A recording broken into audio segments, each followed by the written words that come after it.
네, 안녕하세요. 자, 오늘은 조선의 전기와 후기로 나누는 가장 중요한 사건 중에 하나인 외란과 호란에 대해서 살펴보도록 하겠습니다. 자, 여러분들 이 역사적으로 외란과 호란이 어떤 순서에 따라서 발생을 했는지 각각의 특징은 무엇인지 잘 기억해 두시기 바랍니다. 자, 임진왜란은요, 일본이 조선의 무역을 확대해달라는 요구를 하면서 갈등이 커졌고, 그 과정에서 또 일본은 일본 내부의 불만을 수습하고자 도요토미 히데요시가 조선을 침략하게 됩니다. 일본군이 먼저 부산을 통해서 부산, 동래, 한성, 즉 서울까지 아주 빠른 속도로 밀고 올라오는데요. 이때 선조는 종묘와 사직을 지켜야 된다라는 명분 하에 의주, 그러니까 중국에 있는 국경 쪽으로 이동해서 명나라에 지원군을 요청하는 모습을 보입니다. 네, 임금은 우리를 버렸지만 우리 백성들은 우리를 지키기 위해 다시 한번 일어섭니다. 자, 선조가 얼마나 비겁한 왕입니까? 그래서 왕자 중에 하나였던 광해군을 내세우고 본인은 여기 의주 끝으로 넘어갑니다. 의주 끝으로 넘어가서 명나라에게 본인이 명나라로 넘어가면 안 되겠는가라는 요청을 보내기도 해요. 하지만 우리의 이순신이 남아있죠. 자, 이순신은 정말 게임으로 치면 사기캐 같은 느낌이에요. 어디서 이런 사람이 떨어졌지? 이 사람이 서해와 남해 제해권, 그러니까 즉 그 바다 쪽에 해로를 장악하면서 곡창지대, 즉 식량을 보관하고 있었던 전라도 지역을 수호했을 뿐만 아니라 일본군의 작전을 모두 좌절시켰다. 일본군은 원래는 배로 식량을 나르고 육지로 자신들의 병사들을 쭉쭉쭉쭉 올려 보내서 선조를 사로잡고 조선을 장악하려고 했어요. 그 계획대로 한성까지는 굉장히 빨리 치고 올라갔는데요. 이 사이사이 우리의 의병들이 활약하면서 전국 각지에서 동시다발적인 이러한 저항 속에 일본군도 오래 가지 못합니다. 이러한 상황에서 또 명나라가 조선을 지원하기 위해 군사를 파견하는데요. 단순히 명나라가 조선을 도와주기 위해 왔다라기보다는 처음 일본이 왔을 때 우리는 정명가도라고 해서 명나라 정벌하러 갈 테니 길 좀 빌려다오라는 이야기를 하고서 조선을 침략했기 때문에 명은 자신들의 영토가 일본이 쳐들어와서 전쟁터가 되지 않는 것을 막기 위해서, 즉 조선에서 전쟁을 마무리하기 위해서 지원군을 파견했다라고도 볼 수 있습니다. 네, 이렇게 이순신, 의병, 명나라 지원군이 가세하자 우리나라의 관군들도 다시 한번 체계를 잡고서 일본군과 맞서게 되는데요. 그 유명한 권율의 행주산성 전투도 이쯤에서 시행됩니다. 이 권율의 행주산성 전투도요, 진짜 그 각기 하나 들여다보면은 눈물 없이는 볼 수 없는 이야기들입니다. 나중에 시간이 되면 함께 더 자세히 알아보도록 하겠습니다. 네, 꽤 오랜 기간 임진왜란이 계속되고요. 초반에 승기를 잡았지만 후반에 갈수록 조선과 명의 저항이 강해지자 일본과 명나라는 우리나라를 빼고 휴전회담을 전개합니다. 하지만 일본의 요구가 너무 과하였기 때문에 이러한 회담이 결렬되고, 일본은 이런 회담이 결렬되자마자 야, 이번에야말로 우리가 힘을 모아서 조선을 완전히 장악해버리자라는 총공격을 감행하는데 이걸 바로 정유재란이라고 합니다. 근데 이때 뭐가 나오냐? 바로 명랑이 나오게 됩니다. 우리 순신이 오빠가 명랑에서 일본군에 개박살 내주는 거죠. 이렇게 되면서 이러한 총공격이 초반부터 박살이 나고 이쯤에 전 임진왜란을 일으켰던 도요토미 히데요시가 죽게 되면서 일본군도 서서히 철수하게 됩니다. 이 철수하는 애들 그냥 보내냐? 아니, 자, 우리 순신이 오빠가 어떻게 해요? 우리 순신이 오빠는 끝까지 목숨을 내놓고 일본군을 박살냅니다. 그걸 바로 노량해전이라고 합니다. 이 명랑을 찍었던 감독님께서 이제 노량이라는 영화로 한 번 더 나온다고 하시는데 언제 나올지 좀 굉장히 궁금하고 기다려지는 부분이기도 합니다. 네, 이렇게 일본군은 물러갔지만 우리는 너무나도 힘든 상황이 계속해서 이어지게 됩니다. 자, 우리 한국 전쟁 이후에 한국이 얼마나 힘들었어요. 이렇게 여러 나라의 전쟁 사이에 낀 국가는 이렇게 슬픈 현실을 맞이하게 됩니다. 국가가요, 당연히 돈 없죠. 농민들 생활 곤란해졌죠. 우리나라 유물 유적 다 유출되고 불탔죠. 노예로 끌려가기도 하고요. 많은 사람이 전쟁으로 죽기도 합니다. 네, 조선뿐만 아니라 중국에도 큰 타격이 갔어요. 그래서 명나라 자체가 조금 국력이 쇠약해지고 있는 상황에서 임진왜란에 무리하게 참여한 결과 명나라의 세력이 굉장히 약해지고요. 한편 조선과 명이 북방 지역에 신경을 쓰지 못하자 그때 여진족이 세력을 키우면서 새로운 강자로도 등장하게 되는 모습들도 나옵니다. 그게 바로 후금입니다. 그래서 이후에 이 후금이 나중에 청나라를 건국하고 중국을 멸망시키고 조선에도 쳐들어오는 상황이 발생을 하는데요. 굉장히 이러한 복잡한 외교적 상황들이 또 전개되게 된다. 한편 일본에서는요, 도요토미 히데요시가 죽고 도쿠가와 이에야스라는 새로운 가문에서 권력을 잡게 되는데요. 이 가문을 우리는 에도 막부라고 한다. 일본은 전쟁에서 많은 사람이 죽었지만 득을 본 부분들도 굉장히 많았어요. 그래서 조선에서 훌륭한 도공들, 도자기를 만드는 사람들이나 유학자들을 데리고 가서 본인의 나라에서, 즉 일본에서 문화를 꽃피우는 여러 가지 활동들을 지원하면서 일본은 이때 문화가 한층 더 발전한 모습을 보인다. 또 재미있게도 도쿠가와 이에야스는 조선에 국교를 다시 맺자고 요청합니다. 전쟁을 일으킨 건 내가 아니라 저 도요토미 히데요시다. 나는 조선과 편안하게 지내고 싶다라고 해서 조선에 국교를 요청을 하고요.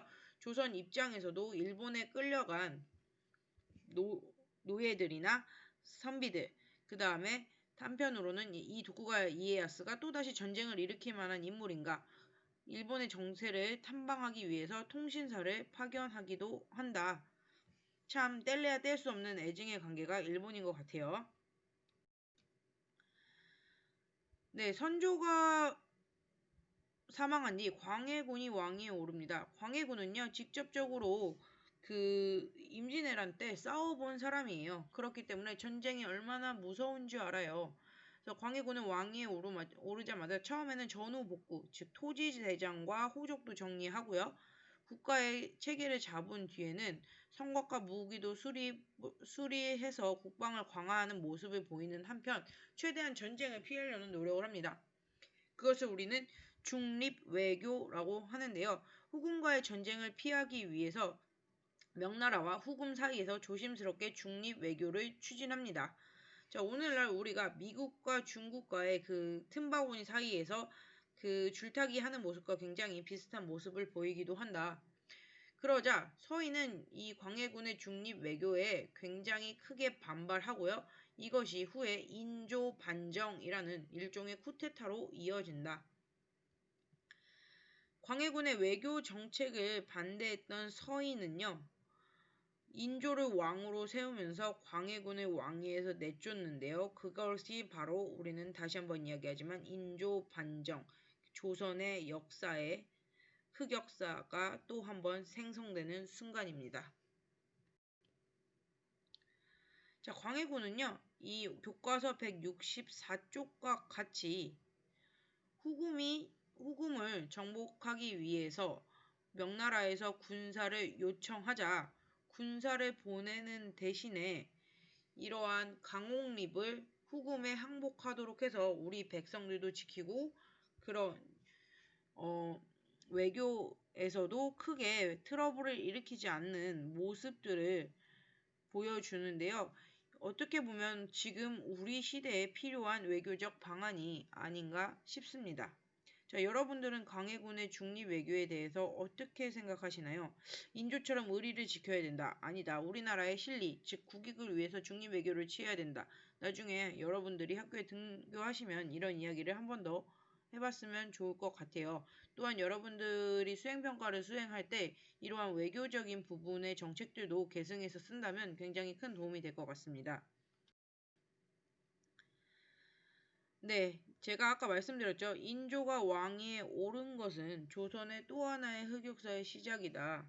자, 임진왜란과 정유재란을 겨우겨우 극복했는데 뭐가 일어난다? 정묘호란과 병자호란이 일어난다. 이거는 선생님이 암기할 때 어떻게 하라고 했는지 기억나시는 분들 있을 거예요. 인조는 정묘호란의 정, 병자호란의 병을 이어서 정말 병신 같은 짓을 했다. 이렇게 한번 외워보시면 편하다고 했죠.